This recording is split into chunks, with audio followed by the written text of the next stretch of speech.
The suits is how you want to communicate yourself to the world.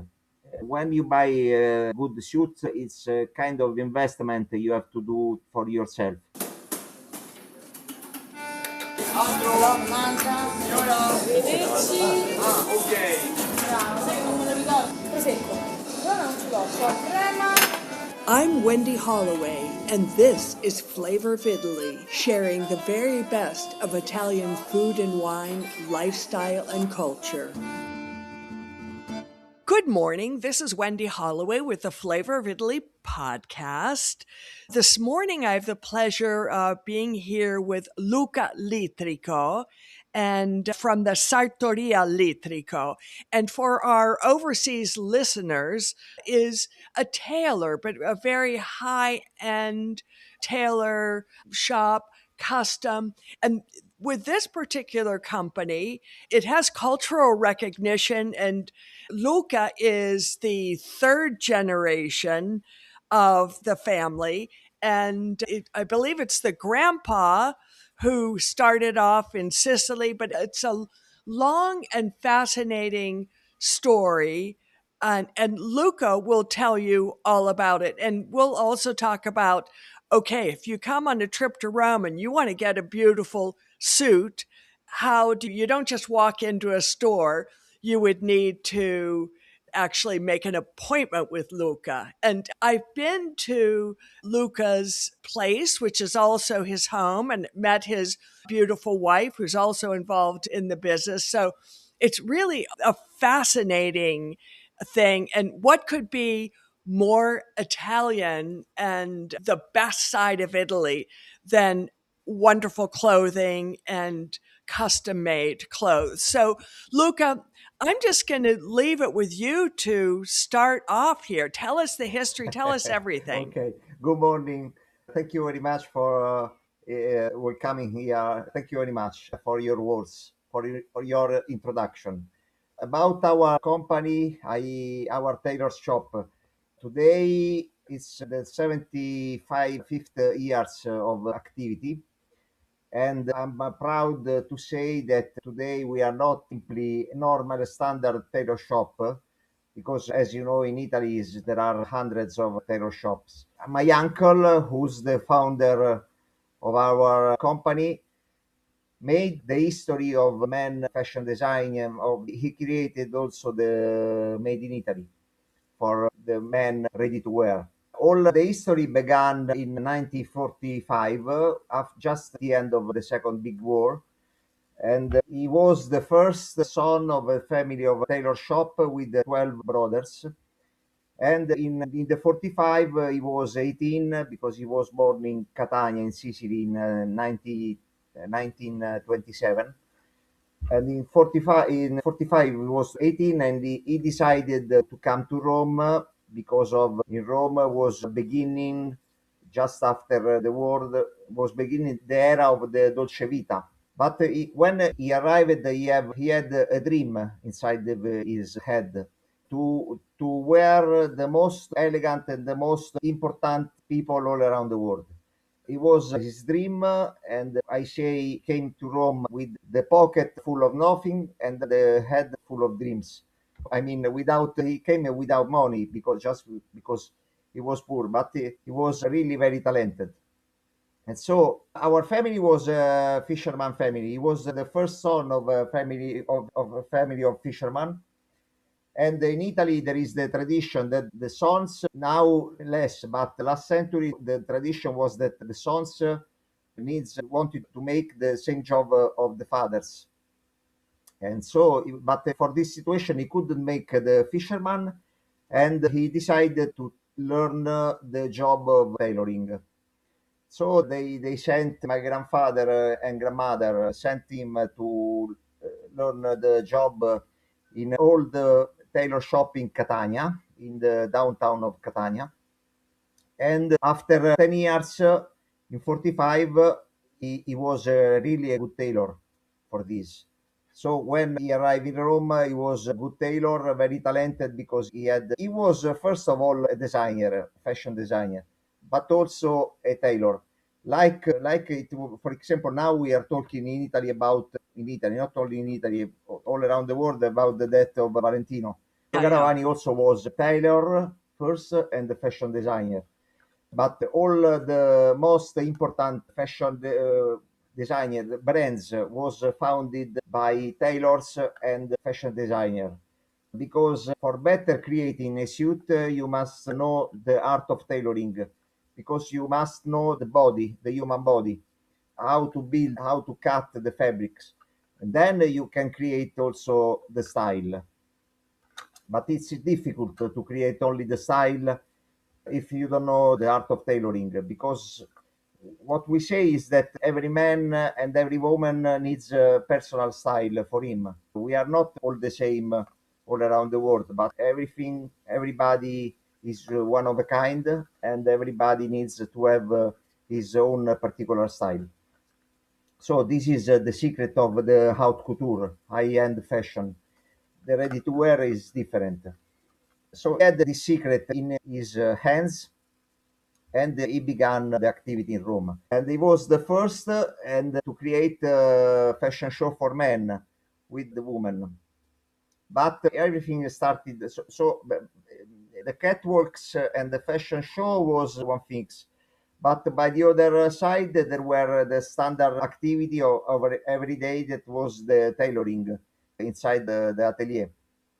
And everything began because one night at the opera, he decided to go to the opera and for meeting some important people. In 1954, 55 in Rome, the opera was an important place where the top VIP, the very important person, wanted to go in the evening.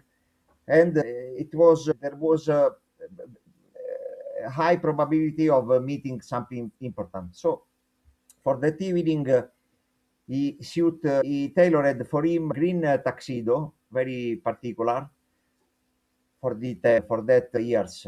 Dressed in a green tuxedo was impossible to see. Today we will say he was a brand ambassador of himself, and he bought also a ticket for the first class, because of with the ticket of the first class, you had the right to go by the first and the second time in the foyer. The foyer was a kind of bar where you could drink something, but only for the first class tickets. And he was noticed by Rossano Brazzi. He was also there that evening, and he asked him, "Why you have green tuxedo? Who made to you this green tuxedo?" And he answered, "This green tuxedo was made for me by a good tailor in Sicilia, in Sicily Street, like his island where he was coming." Via Sicilia was a small street in the Dolce Vita area, close to a few stones from Via Veneto and from the Café de Paris bar. And so he didn't say, "I made this green tuxedo for myself because I am a tailor." He said, "A good tailor made this for me." And the day after, Rossano Brazzi went to Via Sicilia in his tailor shop with Vittorio Gassman, who was another famous actor of the Dolce Vita time. And they ordered four suits each, four for Rossano Brazzi and four for Vittorio Gassman. So in this way, by talking, they introduced him to all the other actors. The story is very long because that was only the starting. After that, he was the first, I would say, only the important stones that he made, he put. After that, he began to be famous all around Italy, but his dream was also to be international tailoring, to be famous for in international market. And so he was also the first fashion designer to make a men fashion show in Russian Federation in the 57 with Roberto Capucci. We have also a special letter inviting him 3 years before to make the fashion show in Russian, because my uncle sent him a letter by the Russian embassy in Rome, introducing himself like a Tailor, and he replied to his letter, or even by the embassy, inviting him to make a fashion show in Russia. And so it was a very important moment, and he became very famous all around the world. After in that a few months later, a very important company for the now nobody knows this company, but in those years was growing up a good important company named Lebole. Lebole was a company that was burning for creating the first ready-to-wear suits for men, because till now, till that moment, there was not the ready-to-wear in the shops. And he called my uncle, asking him to sign an agreement for the consulting for creating these models. He said to my uncle, if you will send us the sketches, the designs, and the technical consulting for making suits for men in series, sewn by machine, not by hand, we can create the ready to wear suits, shirts, coats for the men's style. After this, he was also the first to create the same agreement in Japan for the whole Asia Pacific market with an important Japanese company named Toyoreion. That today Toyoreion is a company of the Mitsukoshi, a very big company. And in those years, any company was growing, was being founded. After that, 3 years later, he designed the first model for women in the same model of the men. I mean, today is normal to see a man dressed in a woman style, the gender fluid, or a woman dressed in men. But in those years, it was impossible to look a man or a woman with the same suits. But he was the first designer to put in the catwalks those kind of look, and it was a very particular moment. And then other things.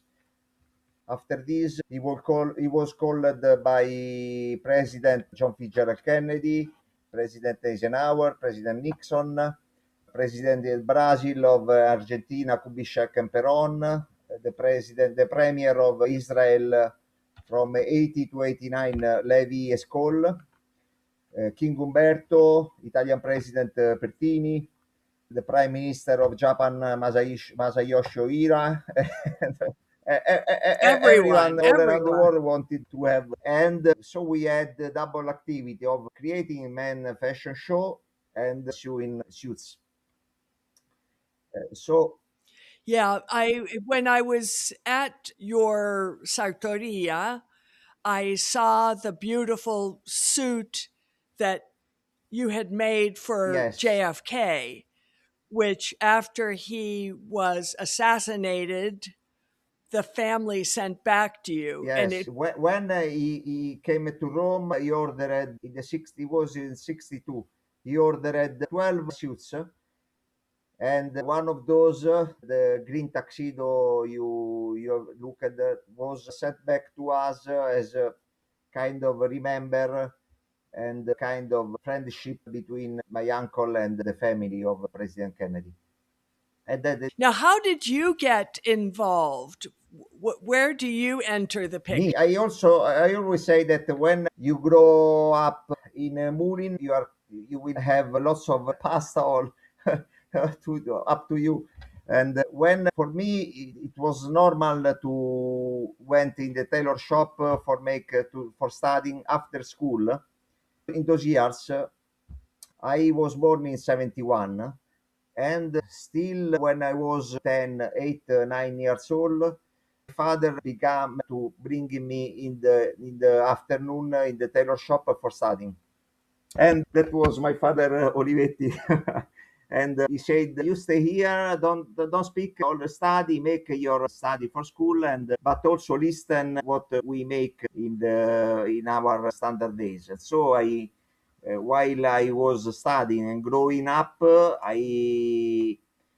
I was eating lots of important moment of particular years that now it's impossible to find because every day came in the tailor shop lots of famous people,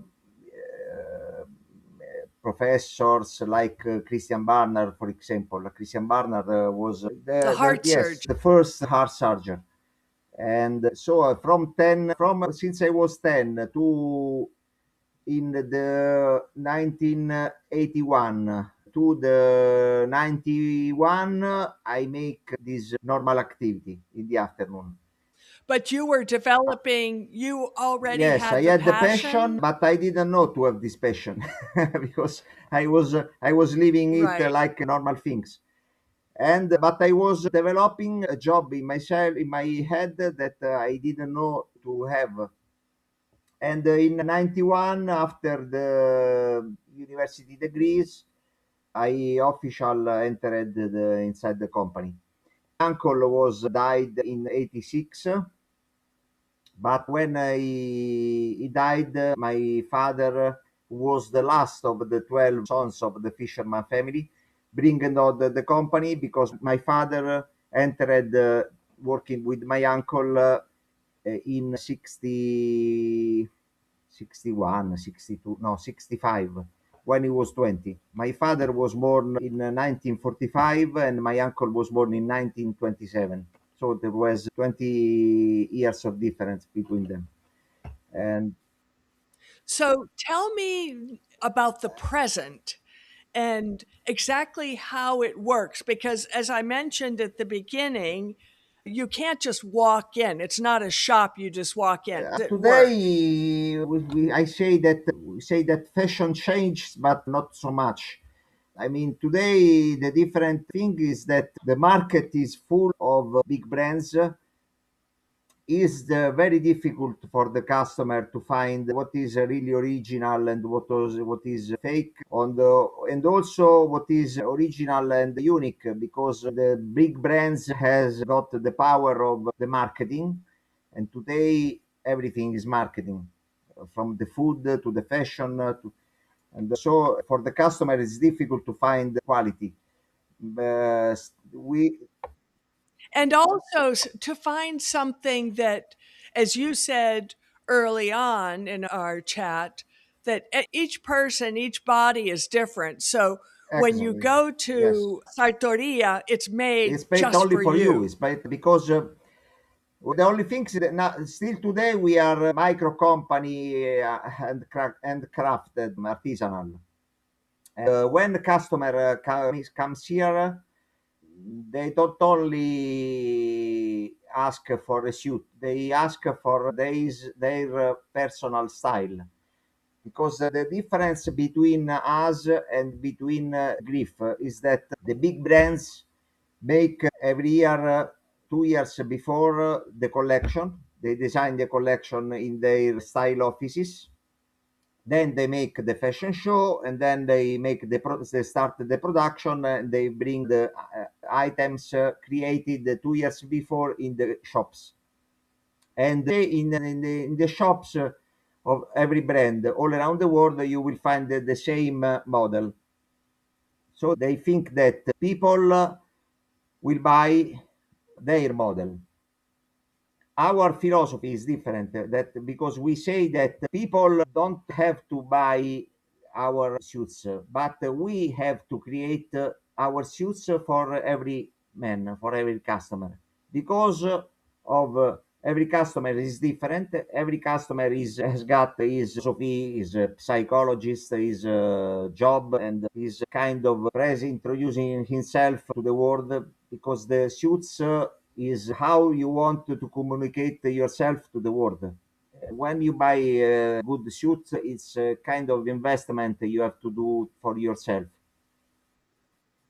So in then each suit you create is just a It's one just of a one of a kind, kind. actually, because not only for the style, for the size that is different between, but even because, for example, this is blue jacket, but I put inside a magenta lining with particular stitches, particular buttons. Is all customized for every customer. And because also we say that for us luxury is not what is expensive, but is what luxury is what is difficult to find because in limited edition.